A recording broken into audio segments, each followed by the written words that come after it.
يا أيها الذين آمنوا قوا أنفسكم وأهليكم نارا.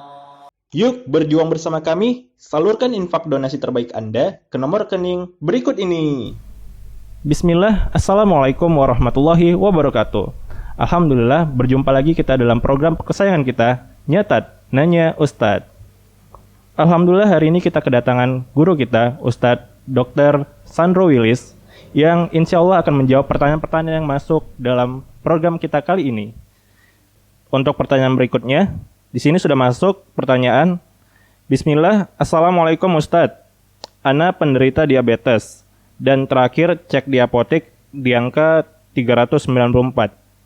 Yang mau Ana tanyakan, apakah boleh Ana ikut vaksin Ustadz? Dan apa kiat untuk menstabilkan gula darah Ana? Syukron Ustadz, barakallahu fiik. Waalaikumsalam warahmatullahi wabarakatuh. Jazakumullahu wa barakallahu fikum. Kepada penanya, semoga Allah Subhanahu wa taala menjaga kita dan seluruh kaum muslimin. Naam, mengenai vaksinasi COVID-19 ini mungkin pertanyaannya tentang vaksin COVID-19 ya, bukan vaksinasi secara umum. Ya. Perhimpunan Dokter Spesialis Penyakit Dalam atau PAPDI merekomendasikan kepada penyandang diabetes yang akan menerima vaksin COVID-19 bahwasanya ya pasien diabetes mellitus tipe 2 terkontrol ya dan memiliki kadar HbA1c kurang dari 7,5% ini bisa mendapatkan vaksin COVID-19. Ya, jadi yang pertama kadar gulanya terkontrol. Kontrol dulu kadar gula darah ya paling enggak di bawah 250 lah. Kalau nggak bisa di bawah 200 sekalipun di bawah 250. Ini kontrol gula darahnya. Ya, sehingga perlu rutin minum obat penurun gula darah. Ya, kalau memang selama ini pakai insulin, ya gunakan terus insulin nggak apa-apa sampai upayakan kadar gula darahnya menjadi terkontrol. Kemudian HbA1c. HbA1c ini apa? HbA1c ini adalah pemeriksaan kadar gula darah yang terdapat pada sel, yang terdapat pada sel darah merah yang disebut dengan HbA1c. Ini lebih menunjukkan apakah selama ini kadar gula kita itu terkontrol atau tidak. Bisa jadi ketika diperiksa di apotik tadi ada 300 sekian. Ya boleh jadi sebelumnya 600 gitu ya. Maka bisa jadi kadar HbA1c ini sangat tinggi ya, di atas dari 7,5%. Oleh karena itu kadar HbA1c ini menunjukkan terkontrol atau tidak terkontrolnya kadar gula darah ketika itu atau beberapa hari dalam beberapa hari ini. Ya. Kemudian bagaimana caranya agar gula darahnya bisa terkontrol? Bagaimana tips-tipsnya?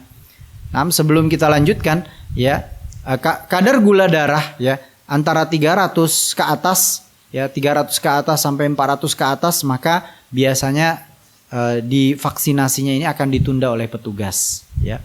Oleh karena itu ini juga perkara yang sangat penting agar daya tahan yang terbentuk melalui vaksin, melalui proses vaksinasi ini bisa lebih maksimal ya, lebih maksimal. Nah, bagaimana kiatnya agar seseorang yang menderita diabetes mellitus, kadar gula darahnya ini bisa terkontrol? Banyak yang bisa dilakukan. Yang pertama adalah melakukan olahraga ringan.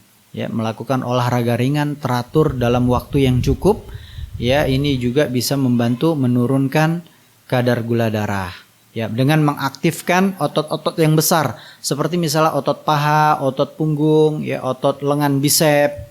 Ya, apakah dengan melakukan push up atau jalan pagi atau dengan gerakan-gerakan tertentu yang bisa mengaktifkan otot-otot besar kita. Ya, kemudian selain olahraga bisa mengkonsumsi makanan-makanan atau bahan makanan yang juga bisa membantu mengurangi kadar gula darah. Seperti contohnya adalah daun salam. Jadi daun salam ini memiliki aktivitas menurunkan kadar gula darah juga. Selain dia menurunkan asam urat. Ya. Gimana caranya? Ketika masak nasi, masukkan daun salam. Nah, ini tipsnya. Ya, ketika kita mau masak nasi, ya sebelum dipanaskan nasi itu, masukkan daun salam. Nah, setelah dicuci, rendam air, masukkan daun salam. Jadi sambil kita makan nasi, sambil nasinya itu juga mengandung sari daun salam. Diharapkan ya ada zat daun salam yang juga ikut terkonsumsi. Nah, kemudian ya beberapa herbal yang juga bagus untuk menurunkan kadar gula darah seperti misalnya mengkudu, ini juga bagus untuk gula darah. Kemudian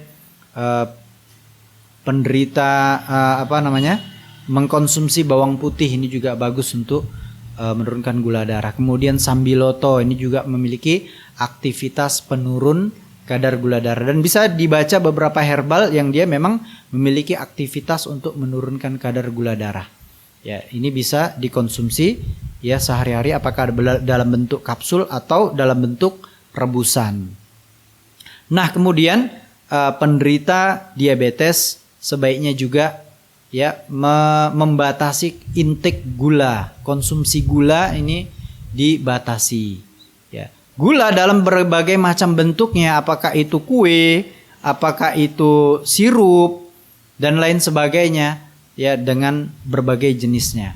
Nah, kemudian para penderita diabetes ya jangan lupa untuk mencukupi asupan nutrisinya. Jangan sampai karena takut gulanya naik jadi malas makan.